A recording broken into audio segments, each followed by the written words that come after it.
Ministros do STF estariam defendendo a mudança do regime do Bolsonaro, que está cumprindo essa sentença, essa condenação pelo suposto golpe de Estado, né, essa suposta tentativa de golpe, na Papudinha, que é o complexo penitenciário, um presídio federal aqui em Brasília.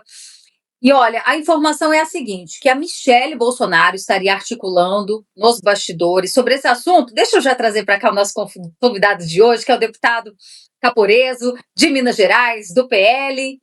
Olá, deputado, seja muito bem-vindo, obrigada pela presença. Muito obrigado, Berenice, sempre uma satisfação poder participar aqui com você da Exato. Vamos que vamos.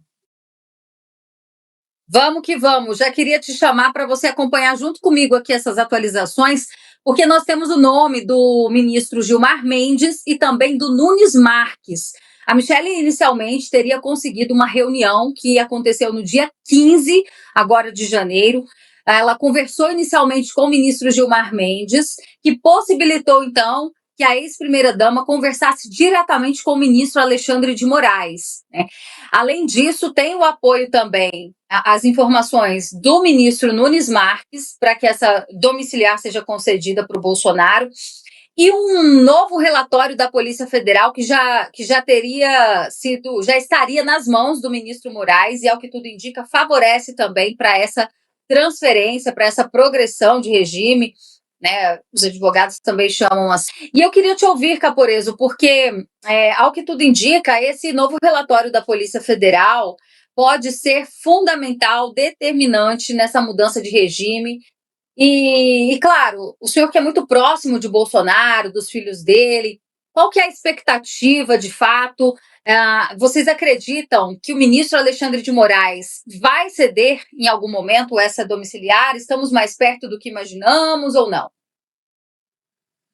A primeira coisa que eu falo é o seguinte: precisamos parabenizar a nossa eterna primeira-dama, dona Michelle Bolsonaro, pelo trabalho que ela está fazendo de diálogo junto ao STF. Esse trabalho é muito importante e só ela poderia fazer dessa maneira, né? Porque é a esposa que está lutando pelo marido idoso, com diversas comorbidades, né? E para fazer valer o seu direito. Ele tem, sim, juridicamente falando, de maneira técnica, o direito a ir para domiciliar.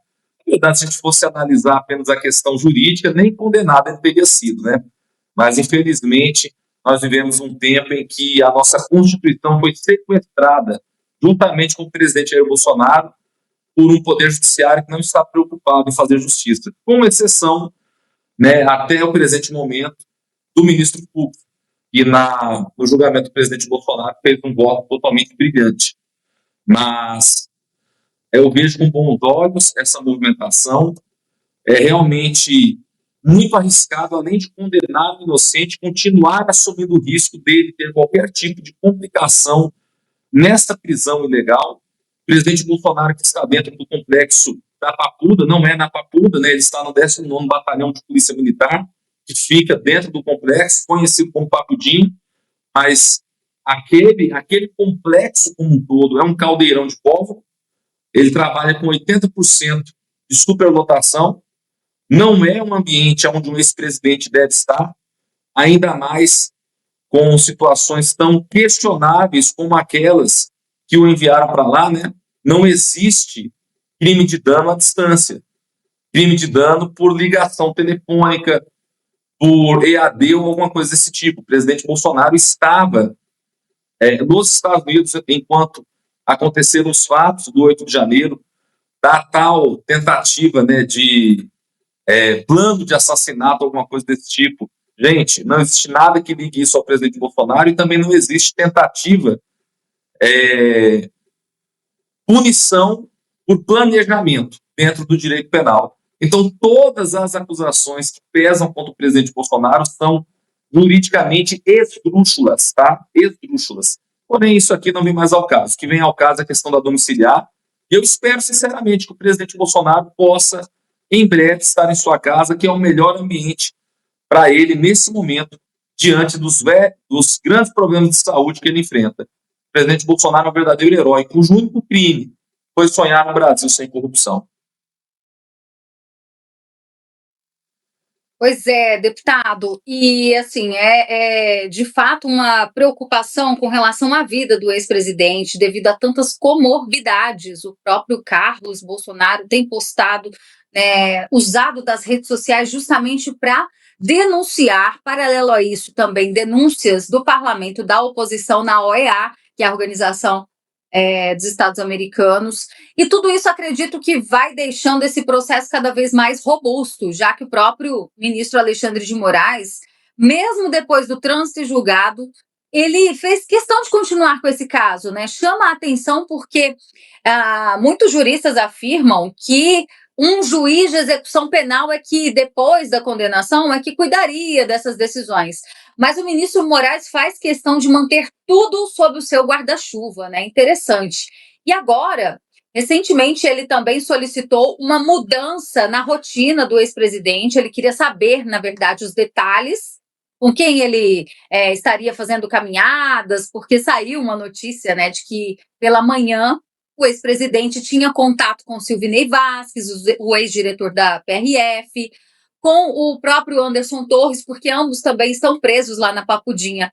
E aí, logo depois disso, vem uma nova decisão do ministro, né, falando que as caminhadas, que tudo tem que ser avisado antes. O senhor vê esse tratamento, essa necessidade, né, que o ministro Alexandre de Moraes tem de cuidar pessoalmente das questões que envolvem o ex-presidente? Berenice, muito mais do que qualquer jurista tomar uma posição nesse sentido. Nós precisamos simplesmente cumprir a lei. A lei no Brasil precisa ser cumprida. O Brasil é um país que é signatário de tratados de direitos humanos desde 1948. São diversos tratados importantes, como a Declaração Universal dos Direitos Humanos e o Pacto de São José da Costa Rica. Nesses tratados está claramente posto que não haverá tribunal de exceção, que o princípio do juiz natural é um princípio que deve ser observado. Quem está em casa assistindo, o que é o tribunal de exceção? Você não pode criar uma lei apenas para julgar um caso específico. A lei, ela deve existir para todos. Isso é algo que transcende a esfera ideológica. Não interessa se você é de esquerda, se você é de direita ou se você é de centro. A lei tem que ser igual para todos. É assim que nós evitamos abusos, arbítrios e despotismo, tá? Então, a lei ela foi utilizada de uma maneira totalmente diferente para o presidente Bolsonaro. Agora vamos para o princípio do juiz natural. Esse princípio fala algo totalmente óbvio. Eu estou falando aqui é o elementar, é teoria geral do direito, é aquilo que qualquer aluno do primeiro período de direito sabe. Um juiz não pode ser vítima e julgador no seu próprio processo. Um juiz não pode julgar sua própria causa. Como que Alexandre de Moraes alega que existia um plano chamado Punhal Verde e Amarelo para tentar ceifar a vida dele, para tentar matar Alexandre de Moraes, que eu não concordo, não é real, mas digamos que fosse. Ele poderia julgar esse caso? Qual é o jurista no mundo que vai defender esse absurdo? Eu desafio qualquer jurista de qualquer espectro ideológico a defender esse ponto, tá? Isso aí foi rasgar o nosso artigo 5º, rasgar a nossa Constituição, rasgar os tratados de direitos humanos do Brasil signatário. Agora o Alexandre ele vai além. Ele não é apenas vítima e julgador.